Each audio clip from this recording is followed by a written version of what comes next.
Hello, my name is Dr. Diwan S. Raja. Today I will discuss about the anatomy of the dural venous sinuses. So the dural venous sinuses are the venous spaces in the dura mater of the brain. So we know that our dura mater has two layers. One is the endosteal layer, another one is the meningeal layer. In between the endosteal layer and meningeal layer, we'll get the dural venous sinuses. Okay. So the dural venous sinuses are present in between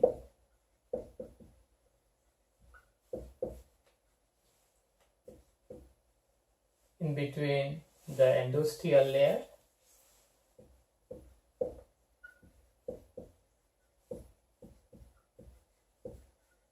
and the meningeal layer of the dura mater. Okay, so we get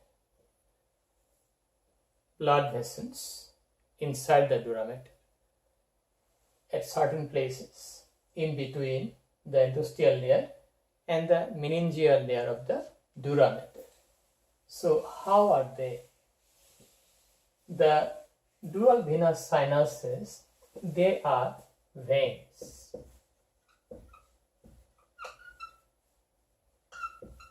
Okay. So these veins are lacking muscle wall,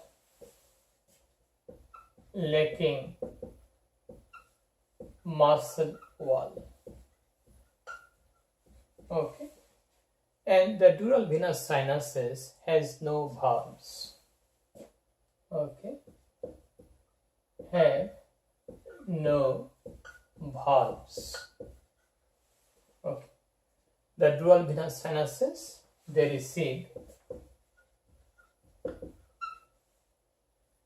receive cerebral vein,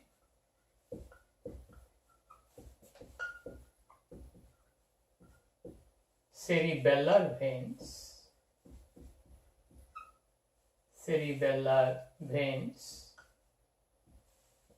they receive the meningeal veins,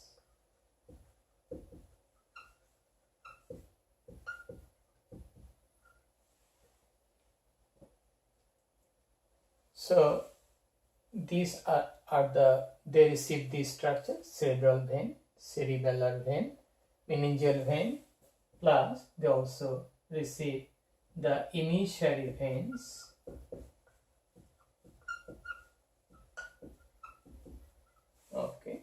emissary veins. They receive the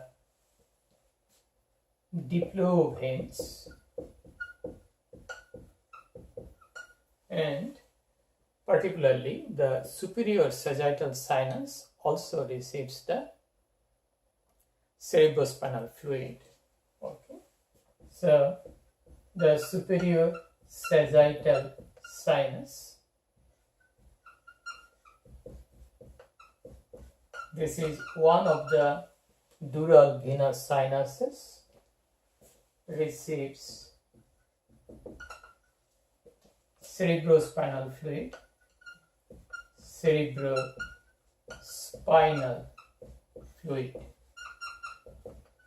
okay, that is CSF. So they are the veins lacking muscle wall, have no valves, receive cerebral veins, cerebellar vein, meningeal vein, emissary veins, diplo veins.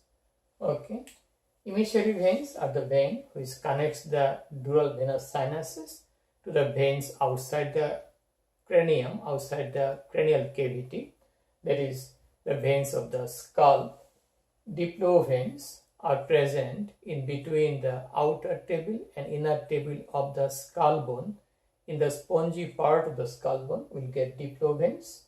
So they all communicate with that of the dural venous sinuses, and especially this superior sagittal sinus also receives the cerebrospinal fluid. It is one of the most important function of that.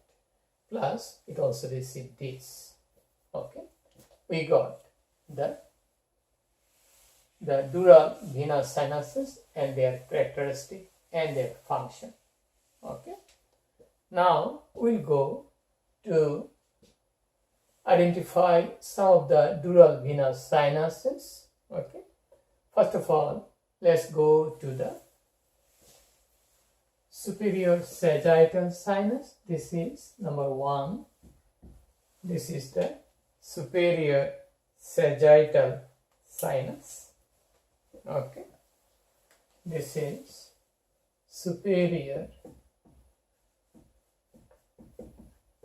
sagittal sinus. Okay, so what is my superior, what is the superior sagittal sinus? So it is inside the cranial cavity. Okay, so inside the skull. Okay, along the sagittal plane. Okay, so it should be along this. Okay, it is along this, along the attached border of the falx cerebri, from the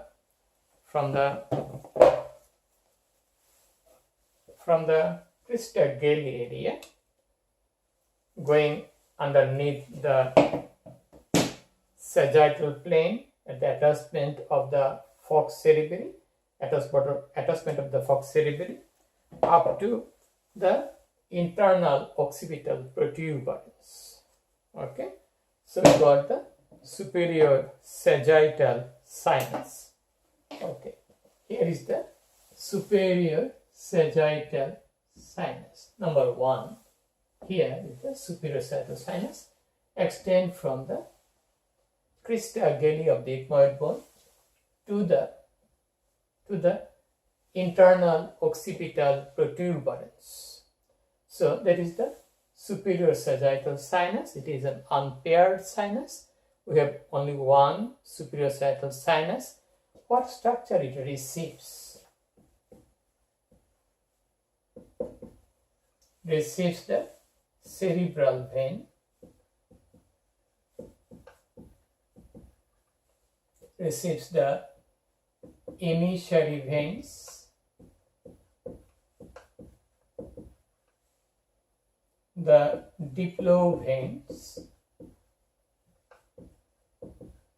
Okay, and it receives the supracerebral vein, diplo vein, emissary vein. We can say superior cerebral vein, emissary vein, diplo vein. Okay, we got that. Plus, it also receives the cerebrospinal fluid by means of arachnoid villi, and collection of arachnoid villi we learned in our previous video. Collection of arachnoid villi is called arachnoid granulation. Okay, that is the superior sagittal sinus. Okay, so we got that. Now this is under the skull, along the attachment of the falx cerebri. Okay, along the attached border of falx cerebri under the skull in the sagittal plane, from the crista galli to the internal occipital protuberance. Then in the free border of the falx cerebri we'll get number 2, that is the inferior sagittal sinus. We'll get inferior sagittal sinus, that is located on the free border, lower border of the falx cerebri. This is the inferior sagittal sinus, inferior sagittal sinus. Okay.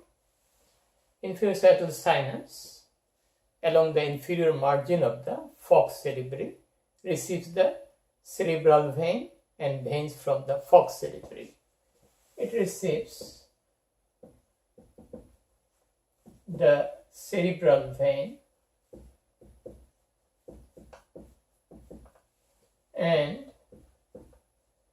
veins of the falx cerebri. Okay, we got the inferior sagittal sinus. Then we'll go to the straight sinus. Number 3 is the straight sinus. Okay, this is the straight sinus. This is the inferior sagittal sinus. This is superior sagittal sinus. This is number 3 is the straight sinus. Where it is located? The straight sinus is located at the junction between the falx cerebri and the tentorium cerebelli. Okay, it is the junction between the falx cerebri and the tentorium cerebelli. Okay, at the junction between the falx cerebri and tentorium cerebelli. Okay, there is the straight sinus. Okay, it receives the inferior sagittal sinus, great cerebral vein, posterior cerebral vein, veins of the falx cerebri. Okay, what does it receive? Receives the inferior sagittal sinus. It receives the inferior sagittal sinus, the great cerebral vein,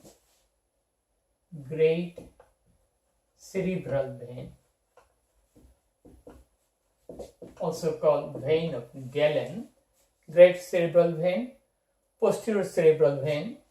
Okay,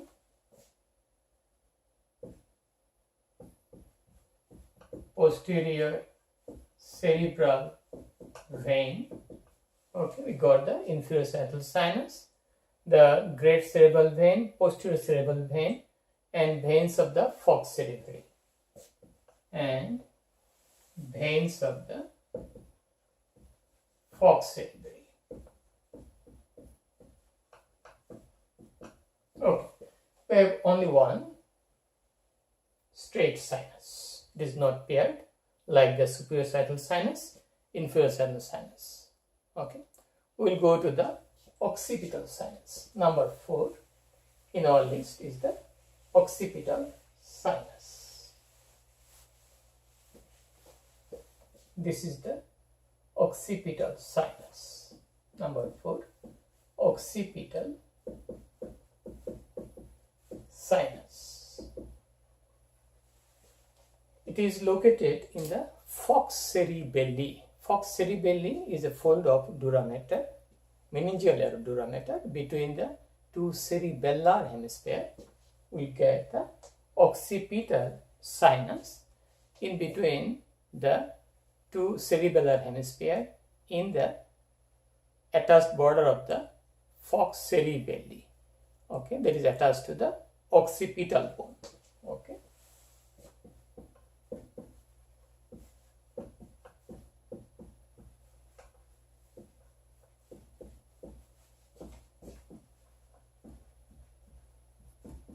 occipital bone. Okay, we got the occipital sinus. Okay, then we get the term called confluence of sinuses. Okay, we get a term called confluence of sinuses. Here, this part is the confluence of sinuses. There is a number 5 in our list, that is confluence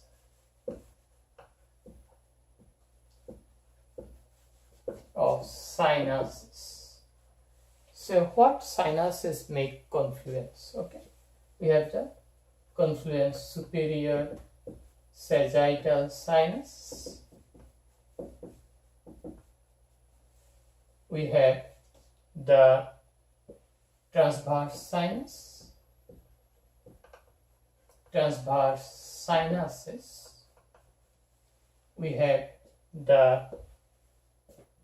the number 4 in our list was we have the occipital sinus, occipital sinus. Okay, they come together on the inner side of the skull at the internal occipital protuberance. We'll get the confluence of sinuses. So confluence of sinuses are the confluence of multiple sinuses, suprasagittal sinus, straight sinus, and occipital sinus, and transverse sinuses. Okay, we got that, the confluence of sinuses. Okay. And from the confluence of sinuses, we'll get to laterally extended transverse sinuses. Okay, so we'll get this one, another one is this. These are the number 6. That is the lateral sinuses. These are paired sinuses, 2 lateral sinuses. They passes along the posterior attached border of the tentorium cerebelli to the occipital bone. Okay, these are the transverse sinuses. They receive blood from the confluence of sinuses, superior sagittal sinus, straight sinus, superior petrosal sinus, inferior cerebral vein and cerebellar vein, diploid vein. So we have the we'll say transverse sinuses, transverse sinuses. Okay, they receive blood from superior sagittal sinus, straight sinus.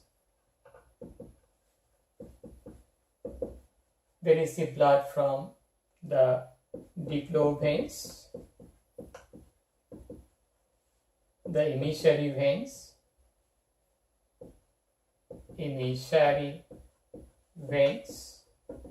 Okay, so they receive blood from suprasagittal sinus, straight sinus. They also receive blood from the superior petrosal sinus that connect with that of the cavernous sinus. Okay, so you must remember that it also connect the superior Petrosal sinus at the lateral end of the transverse sinuses, superior Petrosal sinus. Superior Petrosal sinus connects the lateral end of the transverse sinus to that of the cavernous sinus. Okay, so we got that, and they also receive the cerebral and cerebellar veins, cerebral veins and cerebellar veins. Okay, we got the transverse sinuses. We have left transverse sinus, right left transverse sinus. We go to the sigmoid sinus. Okay, this is the sigma shape.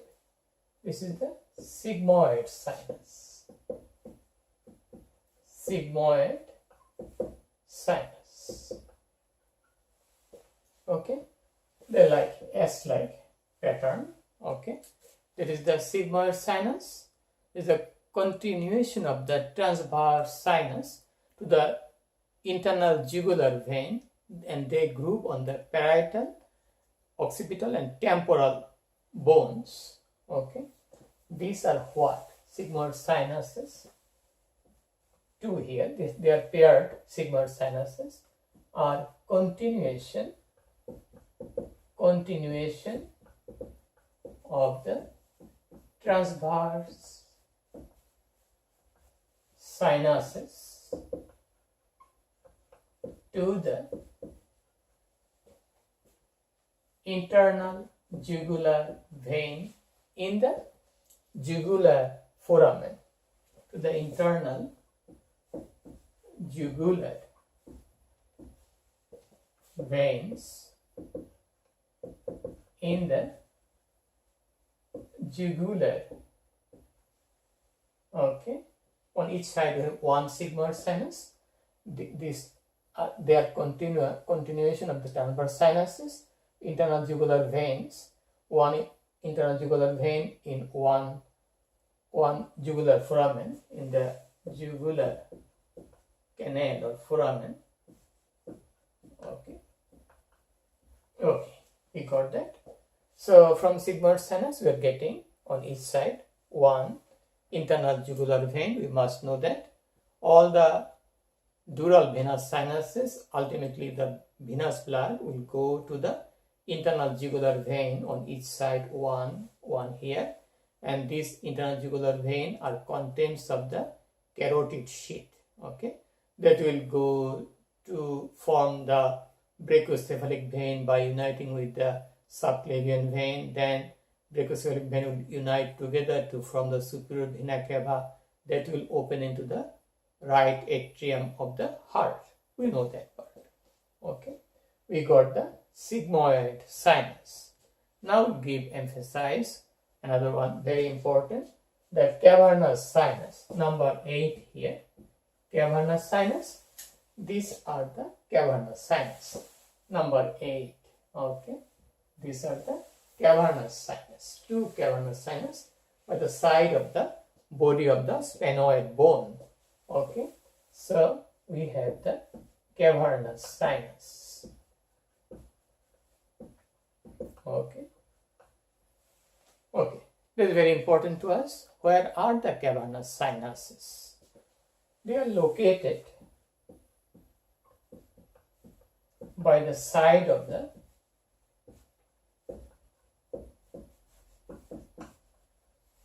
body of the sphenoid bone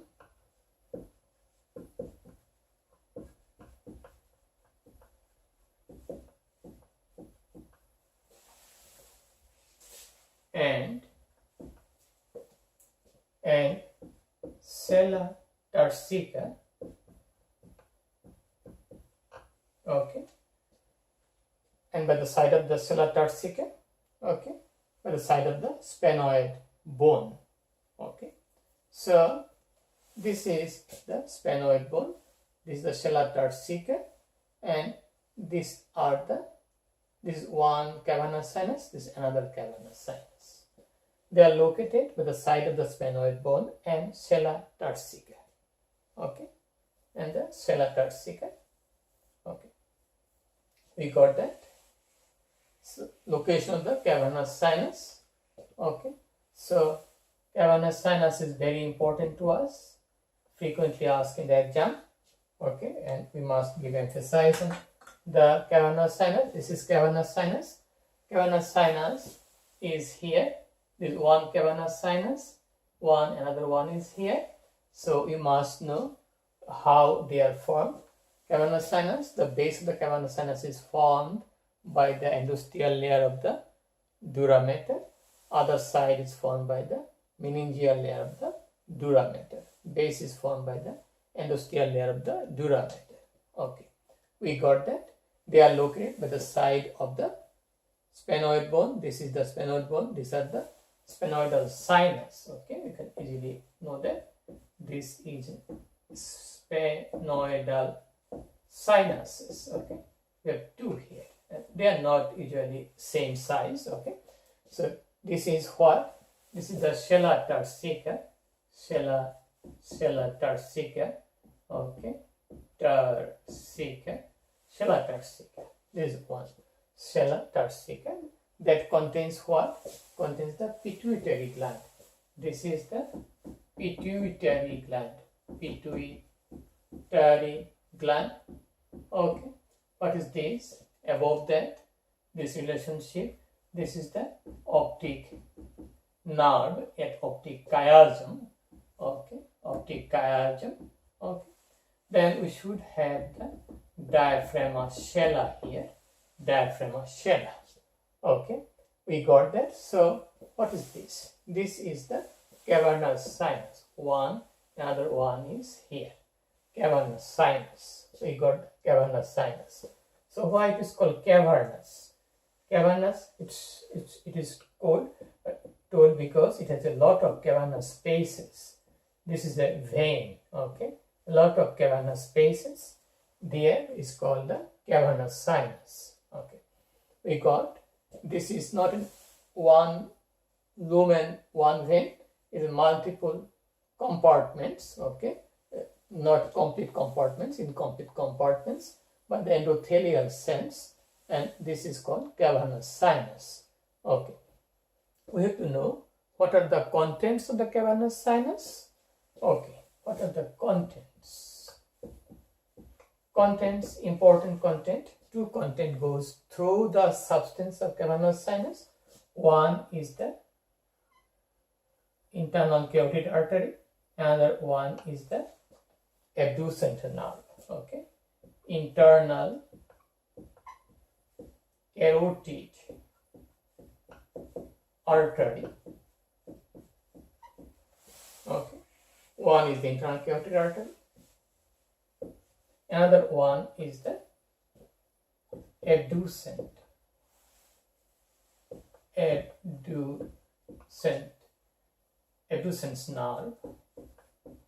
that is the cranial nerve 6. Okay, two structures go through the substance of the cavernous sinus. This internal carotid artery make a turn there. So some radiologists use the word as carotid siphon. It makes almost 180-degree turn. So sometimes in some atlas book you'll see more than one internal carotid artery. Actually it is one. Due to section we may get two pieces because of curving of the, in its course it is turning and curving. Due to the turning and curving we get the internal carotid artery going through that, the substance of the cavernous sinus, and we may, some atlas book seems to be two, but this is only one artery here. This is the venous blood, this is the arterial blood. How arterial blood are separated from the venous blood in the cavernous sinus? Answer should be by the endothelial cells. All the venous sinuses are lined by endothelium. Here also we have endothelium. In the wall of the artery we have also endothelium. So endothelial cell separates the arterial blood from the venous blood. Okay. Content, two content, through and through. Okay. So one is the internal carotid artery, another one is the abducent nerve. What else? We have some other structures like that of the third nerve, fourth nerve, and V1, V2. So CN3, CN4, V1, V2. What is that? C and these are present in the lateral wall. Okay.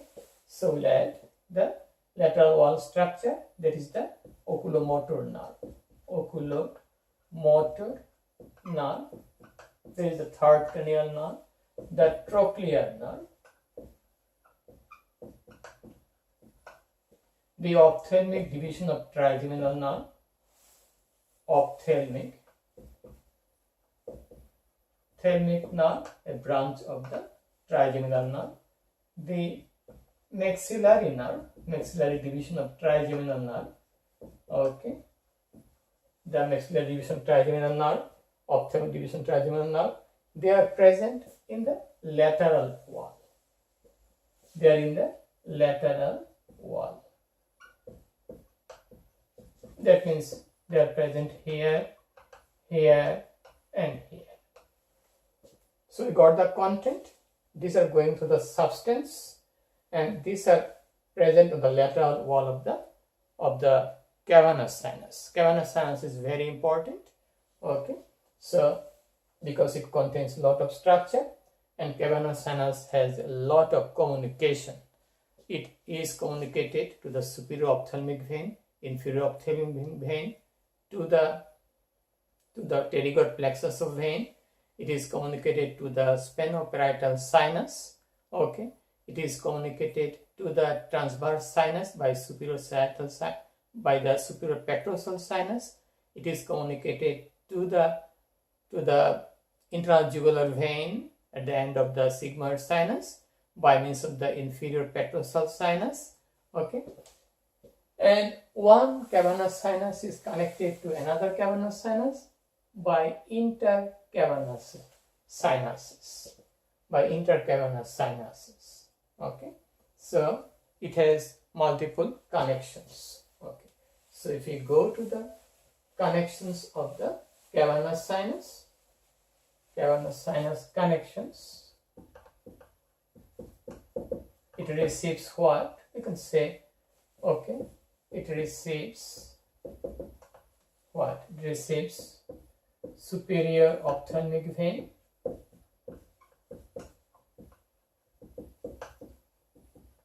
inferior ophthalmic vein, maybe directly or indirectly, inferior ophthalmic vein,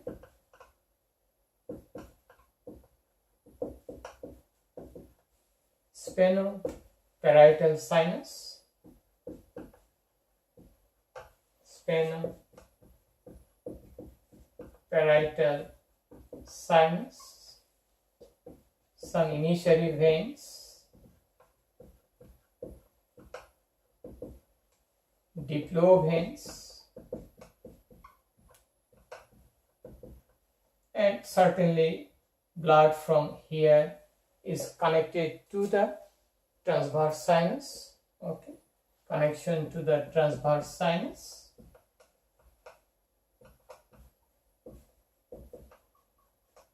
Via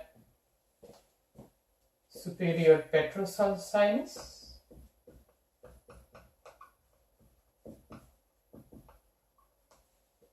okay, connected to the internal jugular vein,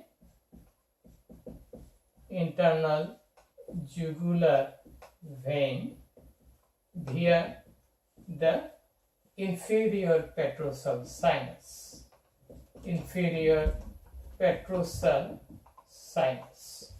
We got the connections of the cavernous sinus. Okay, we got multiple connections. We have intercavernous sinuses. They connect left-sided cavernous sinus to the right-sided cavernous sinus, or right-sided cavernous sinus to left-sided cavernous sinus. Two sides, they are connected by that. We have another sinus is called Sphenoparietal sinus. Number 9, we'll add another sinus called Sphenoparietal sinus. Okay, in our list, Sphenoparietal sinus.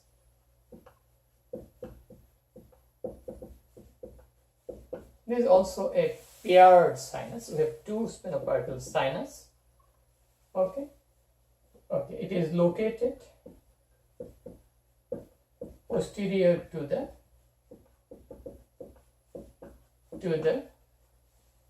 lesser wing of the sphenoid bone.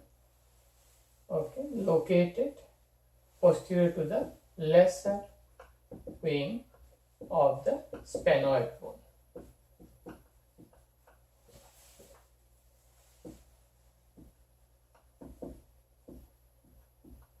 Okay, we got the Sphenoparietal sinus, and it receives diploid vein and meningeal vein. This receives diploid vein, diploic vein and meningeal veins. Okay, you got that? Then we'll go to the superior petrosal sinus and inferior petrosal sinus. Number 10, we have two superior petrosal sinus on each side. Okay, superior petrosal sinus. Okay, we can just say this is number 10. Okay, superior petrosal sinus. It passes over the upper border of the petrous part of the temporal bone.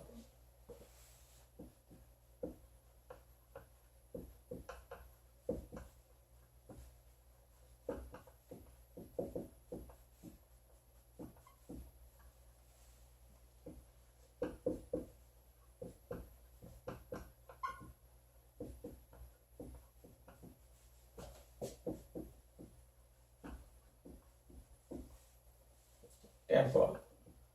Okay, and it connects the cavernous sinus to the transverse sinus.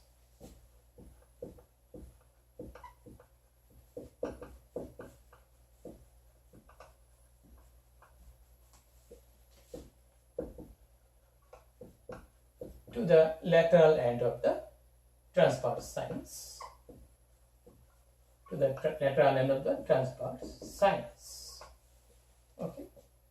So, this is the superior petrosal sinus along the superior margin of the petrous part of temporal bone. Receives cavernous sinus. It receives cerebral and cerebellar sinus. Okay, it receives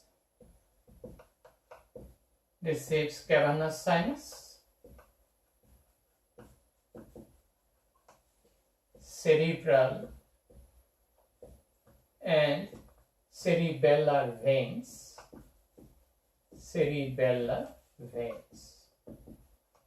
Okay, we got the superior petrosal sinus. Then we'll go to the inferior petrosal sinus. Number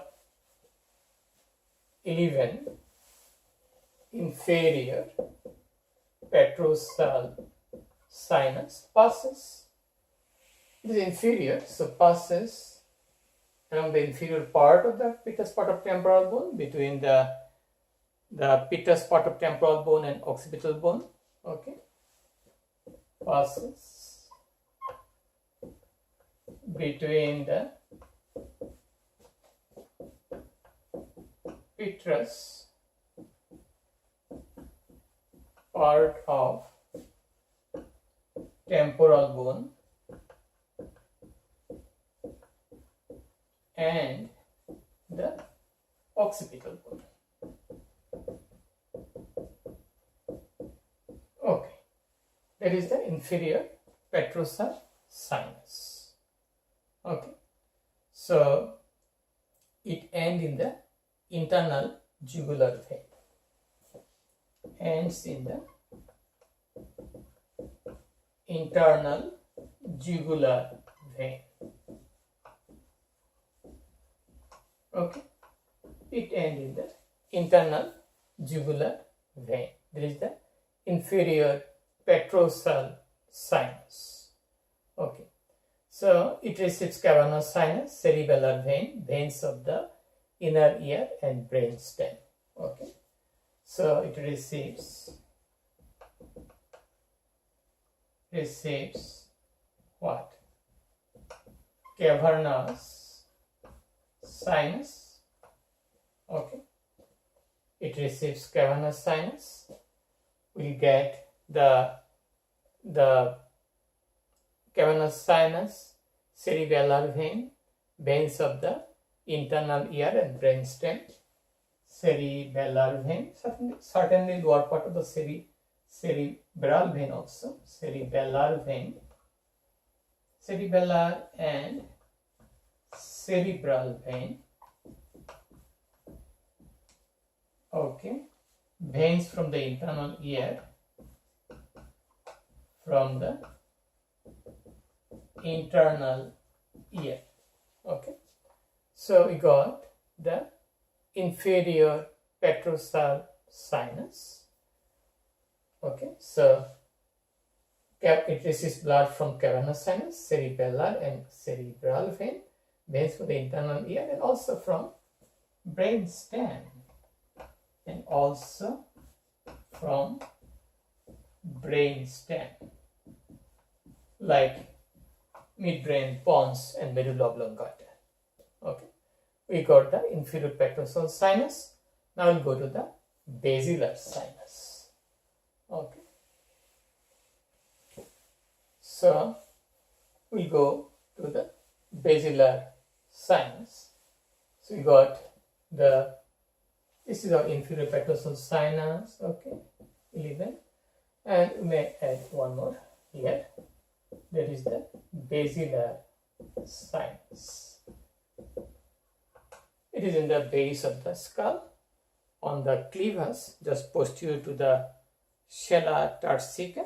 Okay, on the clevus, posterior to the sella tarsica of the sphenoid bone, connects bilaterally to the inferior Petrosal sinus and communicate to the vertebral venous plexus. Okay, these are present on the clevus of the sphenoid bone, that is behind the sella tarsica. Okay, and it is connected to the inferior Petrosal sinus, it is connected to the inferior Petrosal sinus and the vertebral venous plexus, and the vertebral venous plexus. Okay, we got the basilar sinus. Okay, now we have some clinical notes that is very important to us. Clinical notes, okay, on dural venous sinuses. Clinical notes, especially to the cavernous sinus, because the blood from the danger area of the face, okay, so this is the eye, nose here, okay, this is the upper lip. This area is called danger area of the face, danger area of the face, okay, of the face. So any pimple here, any infection here, if someone squeeze it, there may be thrombus, infected thrombus may go to the cavernous sinus, and it may lead to the formation of cavernous sinus syndrome. Cavernous sinus syndrome. Okay, this happens because it is located lower level by means of gravity and without any valve. The connection is connected by veins without valve. So there may be cavernous sinus syndrome. Thrombus from this area, danger area of the face, may go to the cavernous sinus. So there may be infection here. This may be connected by intercavernous sinus to the another side. Okay, so what would be the problem? The abducens nerve will be first affected. Person cannot rotate the eye laterally. Eventually, third, fourth cranial nerve will be affected. So extraocular muscle will not work. There will be edema around the eye. Okay, and V1, V2, ophthalmic division of trigeminal nerve, and the maxillary division of trigeminal nerve, there will be tingling, numbness there, and this artery is also involved. Okay, so that may lead to death. In the old time, around 100% death. Now death rate is around 20% because of early diagnosis and antibiotic. Okay, this is one important point. Clinical note: cavernous sinus syndrome. danger area of the face that is very important to us.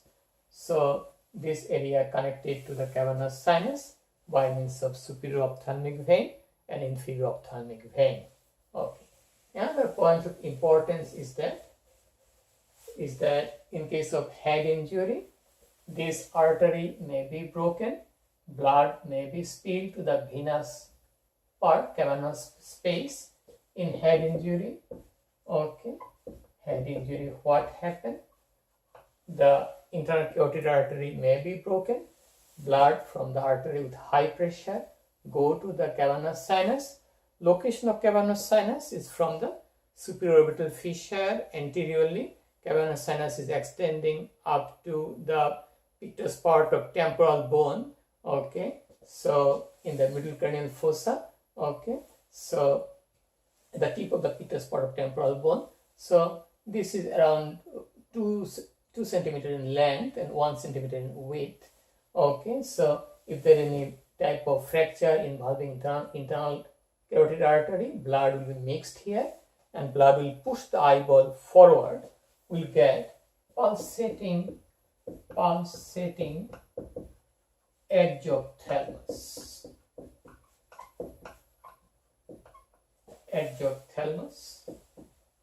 That means it will be, eyeball will move forward, go backward, and it will synchronize with that of the radial pulse.